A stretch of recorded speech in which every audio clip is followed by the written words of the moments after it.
All right, folks, welcome to the Untitled Moon House podcast. We'll figure out the name and everything eventually one day. Got a special episode here for the first episode ever. Got more food here. He's dropping his first mixtape on Friday the 13th.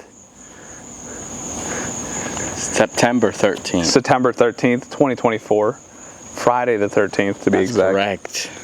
So, going into this interview, it's kind of funny because for both of us, it's kind of been a waiting game for us to both be doing this. Me longer, you since 2020 when you sent me the tracks. So I want to get into your head on why you finally just started to put out the music. Well, let's just say first, we're here. Yeah. This is what we're here to do. And we're not going to stop. And you know, as an artist, like,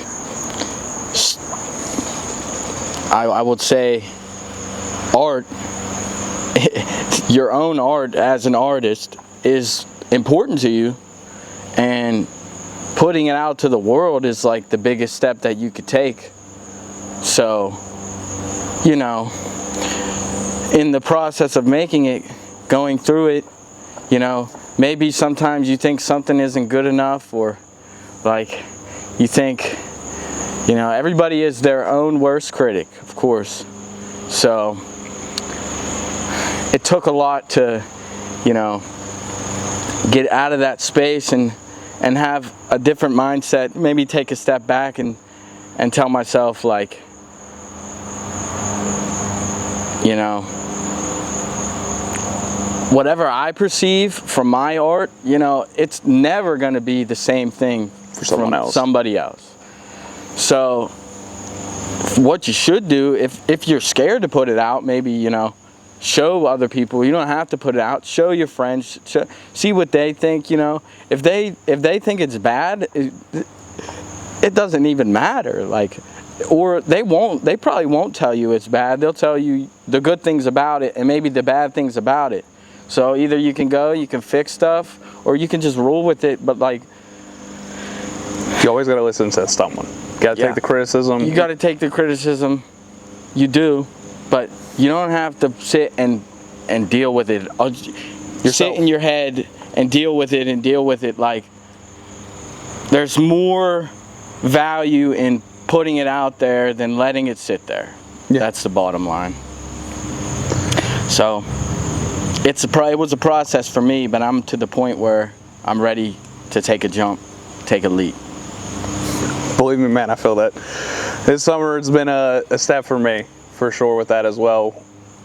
Finally starting to listen to people, been getting told to do stuff forever, and when you got to take the first step, man, it's tough. So I get it completely. Now, going into this first tape you're releasing, and it's your art, like you just said. Let me add one more thing. Like, oh, go for it. I will say too, like, I've taken the first step, and it's such like a freeing feeling just to do it. Like, and once you get past that, it's like you can feel that, like, there is endless opportunity to it, whether you fail or succeed. You just got to go out and do it. Yep. Because that's all it is. It's freeing, though. The first step is feels just really good to do it. Yes. You'll never know the answers if you don't do it. I'm sorry to cut you off, but no. This is your interview, that man. was important to say. I'm here for you as an outlet, and I help you guide yourself in another example. So, yep. First tape, when people listen to it, what do you want them to walk away and take from it? Because it's coming out Friday the 13th, like we said. I've listened to it already a handful of times. I really enjoy it. I can't wait to add it to my playlist. So when you get those first waves of criticism coming back, and you get those people's first listens, what do you hope they take from it? And then, like, what do you hope to gain from it as well? I think coming off from the last question, like, I've listened to it so many times. I've had so many criticisms of myself about it. You know, I could care less what the people think. I know in my heart that it is what I feel as, you know, fire to put out to the people. So, but what I want people to think you know, I want them to try to understand me and what my thoughts are, and you know, musically, like, realize that I feel like I've taken steps outside of my comfort zone, and I want people to see that. I don't want them to feel uncomfortable listening to it, or maybe they can, but I want them to, like, be open to it, because it's a lot, but it's, you know, there's thoughts there, there's sounds there that are like, it's something else. So, you know, feel however you feel about it. You know, take away what you could take away from it. Enjoy it. Enjoy it. Show your friends. Yeah, share it. Have a good time. Have a good time. You know, it's not necessary. Like, it isn't really that much of a good time, but it's like, I don't know, man. It's a good time, but it's definitely a good time, but it's a step inside of my head. Like, and my head is a good time. I'm a good time. So, you know, give me a chance, and it's only up from here. Yeah. Now, another thing I wanted to touch base was also on the tape, because I've heard it, they haven't heard it yet, and I've heard your things. I've heard a lot of them. I wanted to ask, who are your biggest inspirations or inspirations off? Because when I listened to the tape, there was a couple times where I was like, oh, that sounds like Far Side or the Beastie Boys. I get the Doom, and the one track reminded me so much of Earl, man. So I wanted to see what you think your inspirations are, and where you take your style from. Yeah, man. All the ones he said are definitely you know, the Far Side. I love the Far Side. It's such a good pull. So good. That's a good pull. Passing me by, man. Yeah. What else did you say? You the said Beastie Earl, Boys. Beastie Boys. Doom. Yeah, that all makes so much sense. Definitely all that in my head while I was making it. Every single one of those was you know, a part of it. You know, I love Tribe Called Quest. Yeah. You know, maybe musically it's not as there much, but like the messages and what I'm saying for sure, and like Guru, Gangstar. I mean, such a good point. Whether it's Lil Wayne or it's like, cause man, I love hip hop to the core, and that's what I'm here for. But you know, I love Sean Price. I love like, there's a lot of Busta Rhymes in there. Yeah, from the way you rap, it's the pace and speed. Definitely pace and speed. Pace and speed was definitely Busta inspired for sure. You know, and obviously Madlib and Doom. Yeah, I love Doom. Doom is the guy for me. He inspires me. He really inspired me to do this. Originally, it was gonna be almost like a tribute. You know, things take turns. You know, it still is in a way. Figure out what kind of, you could see what kind of Doom things are on this tape when you listen to it, but Doom is definitely a big one. I'll leave him last. But man, I love hip hop. It's hip hop. Yeah, for sure, and I have no doubt about that. That's what Tay was talking to me about whenever I showed him the tack. Was he knew it was going to be entertaining, us two talking, because me and you big on the hip hop. Of course. He's like, your ear, my ear. I was like, yeah. It's when I told him, I was like, when you listen to it, you'll be in awe. Honestly, I wish I was joking, because I'm not at all. Like, when I listened to it, I wrote 2 pages of notes. That's the most I've ever wrote. I don't even think I wrote that much notes in high school. I will say too, we're still on the influences, and like there's a lot of like rock and roll. Yeah. Like whether samples or influence, like a lot of that, like, I mean, and that is hip hop. Like, yeah. It's you can do that. Like, can't say sampling is a lost art anymore. Nah, because it's so back, and that's why it's very back right and that's now. why I was happy when I was listening to your track. There was a lot of sampling, and I was like, this is fire. So like, going back to the previous question, that's what when people listen to it, I'll be like, listen to everything. Rock and roll, Moody Blues, everything. There's Stones on there, like, so we don't stop at any point, you know. Yeah. All right. right. Well, now that was actually going to be my next question. Was what was your favorite? Was because it's a lot of crazy beats on there, man. The whole project is fire. What's your favorite sample that you did, or my favorite sample? And then we'll also go based on how much did you produce and who produced this album as well. I don't want to give away too much. I'm not gonna say my favorite. You're gonna have to go see for it for yourself. My favorite, but I will give you another one. Track 2 is a good one. Self-produced, and man, I've listened to this Stones album. It's kind of under the radar a little bit. Oh shit, I forget what it is. It's really was supposed to be like their reply from the Beatles. Okay. They made like a very like psychedelic-esque album. Yeah, it's got a long name. It's cool, but I sampled one of the tracks on there, and that's the one I give you. It's yeah.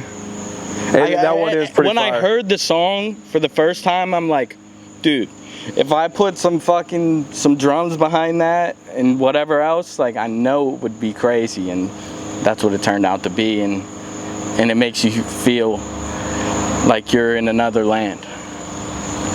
All right, to keep it going on, you produced 2 of the tracks you told me earlier. 2 tracks. One track is the second track I was just talking about. That's all me. Another track down the line, Ed Crash Kabash. Okay. Was me.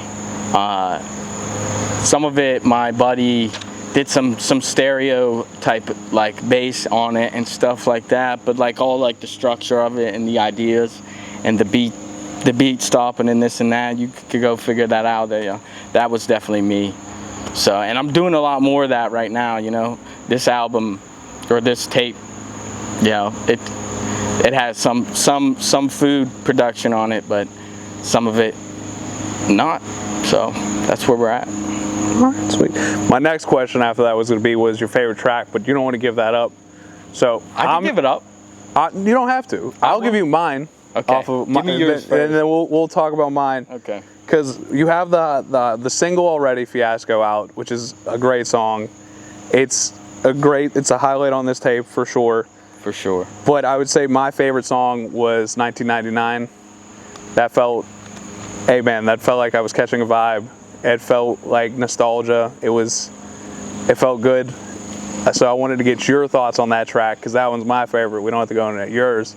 We'll just give you a sneak peek into one of the tracks. Yeah, man. A little glimpse. For a while, that was my favorite track too. Like, it's changed throughout the process of making this, but that was definitely my favorite for a while. It's very like personal, and you know who I am, and that feels good to be able to do that. I think it was like, out of when I first started and I had the idea to do this, I think it was the second song that I made in general. And I just remember after writing it, like feeling like I can really tell a story. I can do that. I can, you know, put together a theme, and it feels crazy to be. That was so long ago, but I remember like I could do so much more than that. But I just remember specifically being done with that and just being like, wow, like, I can't ever sell myself short. That was, yeah, no, you hit it on the head for me. And the beat, you said Earl, like that beat is a sample of an Earl track, for real. I thought you can figure it out. Yeah, I'll probably figure it out after a couple more listens. I didn't make the beat though, and neither did my friend, but that's a good one, man. No, yeah. And also, you know, there's some outro on it that's just really cool and like speaks to my heart, and yeah. That was really Madlib at the end there. Mm-hmm. Mac even. Mac, yeah. If I didn't say him before, he's a big influence for sure. I mean, you know, Mac Miller, yeah, that's too obvious. you got the P fitted. We're from Pittsburgh. Come We're on. Pittsburgh kids. He's it sucks, you know. He's rooted in all of us and all that.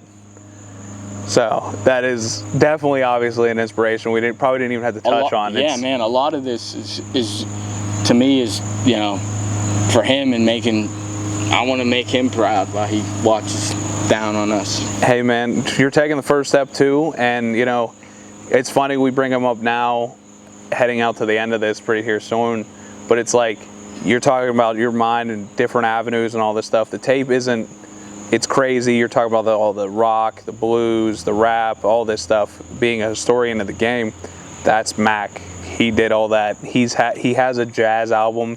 He has all these different albums and all this stuff. He didn't bottleneck himself into like go one listen lane. To Larry Lovestein if you haven't. Yes, if you've never listened to Larry Lovestein, you got to go listen to that tape. That is one of my favorites by him for sure. So.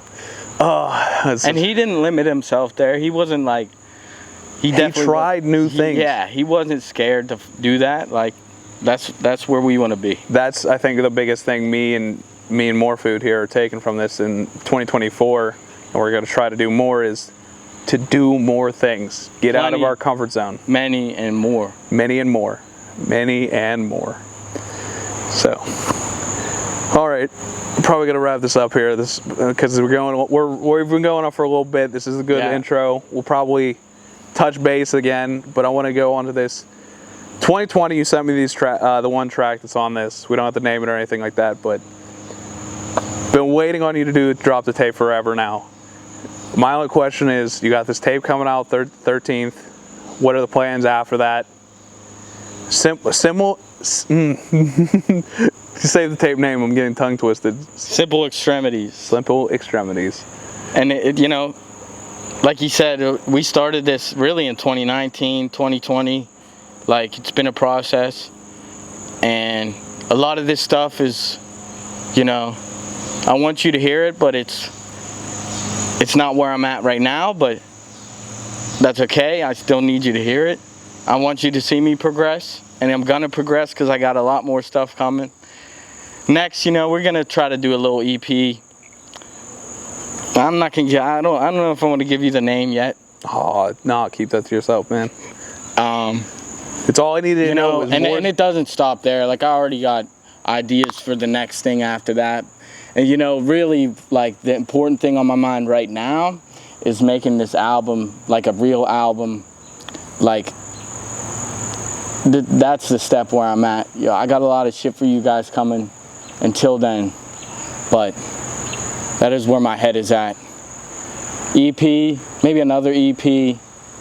Once that album comes out, it's gonna be something else. Yo, I'm making beats. I'm learning how to produce. I already know how to rap, and it doesn't stop there. We're just gonna keep going, you know. So be on the lookout. I guess I'm kind of surprised I was able to talk about it this much, but it's because I care. No, yeah. Yep. When you care, you want to just talk. So that's what made this interview so easy for both of us. Which is why, like, I've filmed stuff in the past where it's like, I just never put it out. This is like I said, I have over 2 pages of notes here. I don't even do this shit in school. So like, this made it easy for both of us. But that's all I wanted to hear, was that more stuff's on the way. You've teased a couple things to me. Many more. Plenty more. That's all we needed to know. But we got the Simple Extremities. It's better too. Let me say that. It's everything is good, but it's better. We're progressing every step, every day. Every day. Every day we're getting a little bit better. It really doesn't leave my mind. So we're gonna be here. So just got to keep doing it, man. Like we said, just got to keep doing it. Simple Extremities, dropping Friday the 13th, September 2024. This will be probably coming out before that, so I want you all to watch it. Thank you, Mr. More Food, for coming out to this interview and the Mood House untitled, unnamed, unfinished podcast. But we did want to get this out before his tape was out. So shout out to Don Merlot. Thank you. Shout out to Drip on YouTube. Yep, let's give him his outro Yep, time. you know. Shout out More Food. Shout out Big Moon. This shit's. Let's go. Anything else you'd like to add before we end it here? Nah, man. All right, folks. You have a wonderful day. See y'all later. Say it.